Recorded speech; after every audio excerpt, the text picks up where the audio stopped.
Si les abeilles disparaissaient, l'homme n'aurait plus que 4 années à vivre.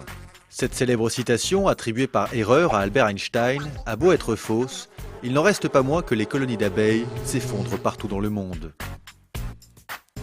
Depuis quelques années, le taux de mortalité des abeilles domestiques atteint fréquemment les 30% par an aux États-Unis.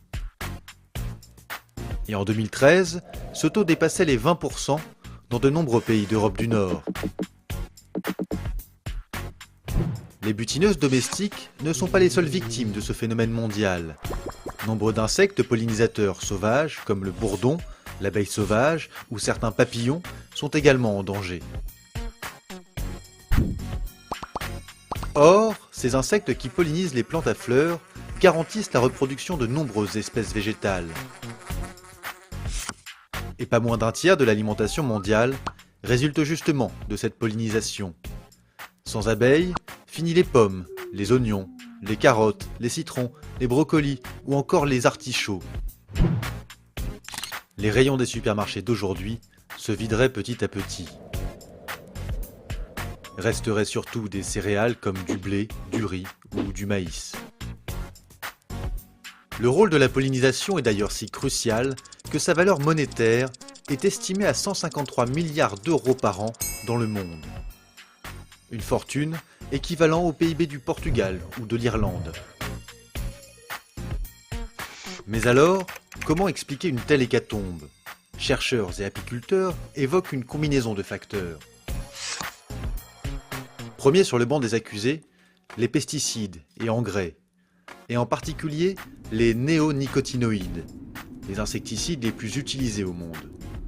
On en retrouve dans des dizaines de produits tels que le cruiser, le gaucho ou le poncho, tous fabriqués par des géants de l'agrochimie. Ces substances agissent sur le système nerveux central des insectes. Ils sont désorientés, perdent la mémoire et ne retrouvent plus le chemin de leur ruche. Les abeilles, ainsi fragilisées, sont d'autant plus sensibles aux autres menaces qui planent sur elles. Depuis peu, elles ont affaire à un nouveau prédateur, le frelon asiatique. Arrivé de Chine, cette espèce se propage à toute allure et dévore les abeilles en grand nombre. De plus petite taille mais tout aussi féroce, le varroa, un acarien parasite, s'attaque aux abeilles adultes et aux larves. Il participe par ailleurs à la propagation de nombreuses maladies. Citons enfin le nosema, un champignon microscopique qui affecte le tube digestif des abeilles. Mais malgré leur nombre, les prédateurs acariens et autres parasites restent bien moins nocifs que les pesticides. Alors pour tenter d'enrayer le déclin des butineuses, la Commission européenne a interdit l'utilisation de 4 dangereuses substances entre fin 2013 et fin 2015. Mais ces décisions des pouvoirs publics sont encore bien timides. Cette interdiction, par exemple, ne concerne que l'Europe, et les néonicotinoïdes sont encore largement utilisés partout dans le monde.